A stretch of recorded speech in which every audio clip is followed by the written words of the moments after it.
Happy Saturday bayang karerista. Andito naman po ako si Kid Abatano para magbigay ng giya. Ang ngayong araw ng Sabado, medyo manipis lang po ang lineup.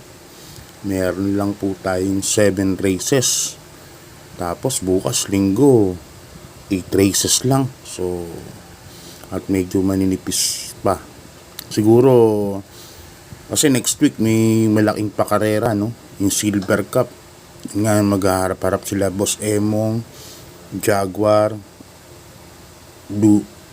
Big Lagoon. Kaya sa tingin ko dun mag-aabangan yung mga ibang horse owner, dun pinapahinga, no? Para syempre mas malaki ang premyo.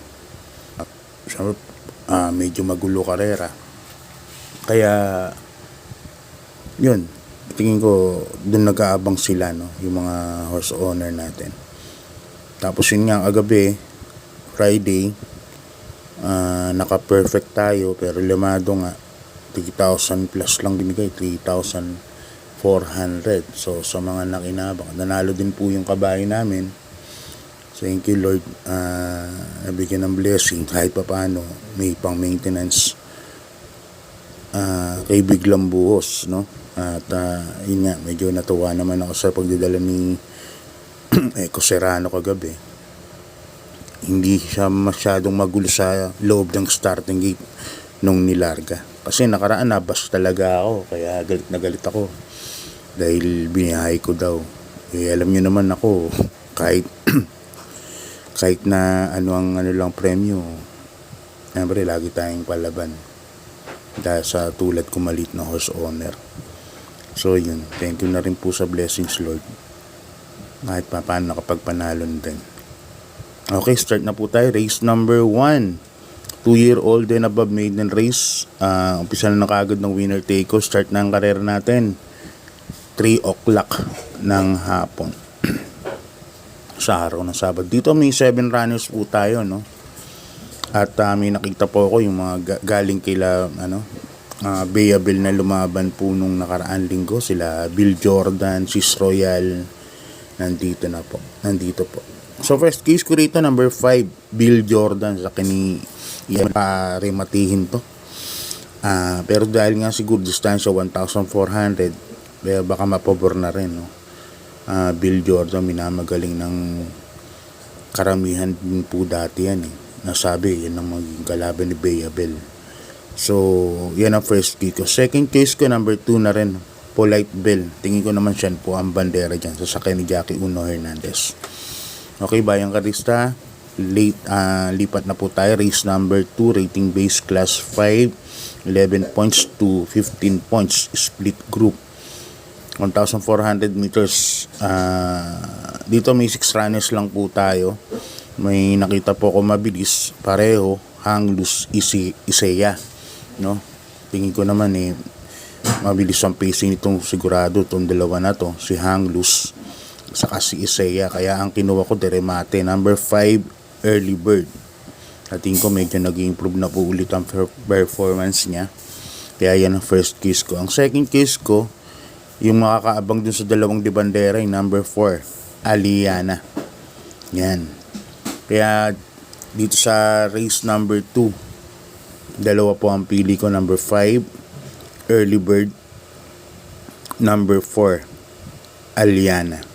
Yan.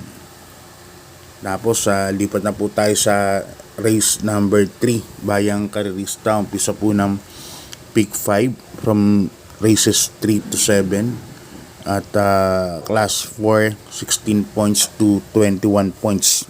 Dito may 6 runners lang po tayo at nakikita ko medyo yan sila, may Boy Lollipop, pababa na po ng grupo. Cold Digger, pababa na po ng grupo.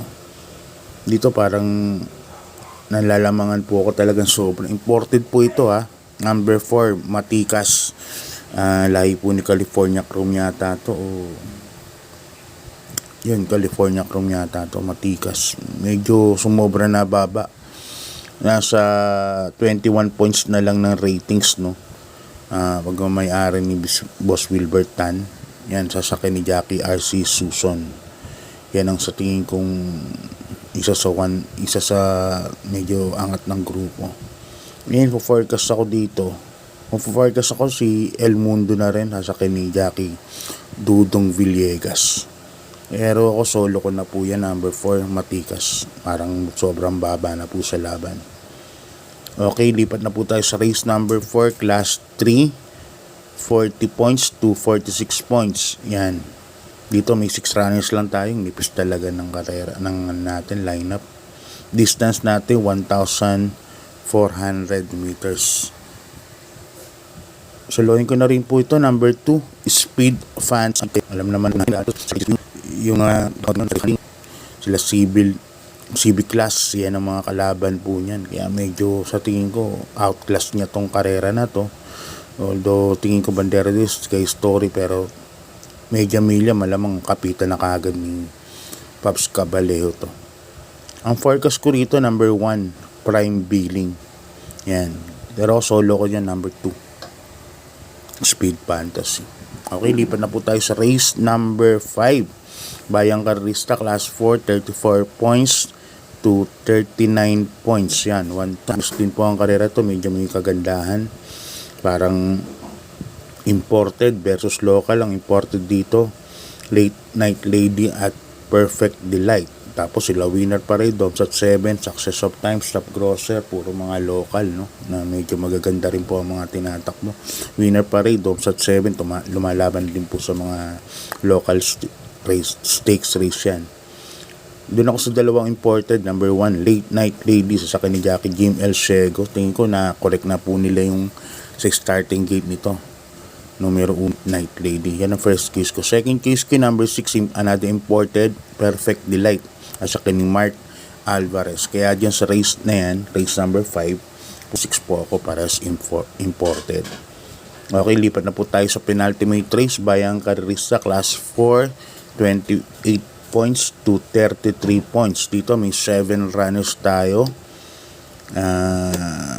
First case ko, wala kasi ako nakikitang mabilis dito, kundi si Golden Sunrise lang. Itong kabayan ito, napaka-flexible, pwedeng iuna, pwede rin pong isunod, no? Yung numero 6 na ito, Golden Sunrise. Kaya yan po ang napipisil kong first case. Tingin ko baka kunin na kagad ang unahan nito ni Mark Alvarez. Second case ko, yung dirimating Chrome Bell. Yan, sa ni Jackie KB Hernandez. 1,400 meters, dirimat si Cromwell. So tingin ko malaki din po ang panalo niyan.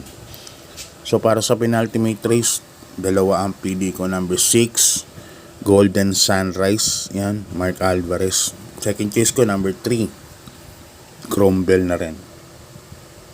Lipat na po tayo, last race, Bayang Karerista, class 4, 22 points to 27 points. Yan, dito may 9 runners po tayo.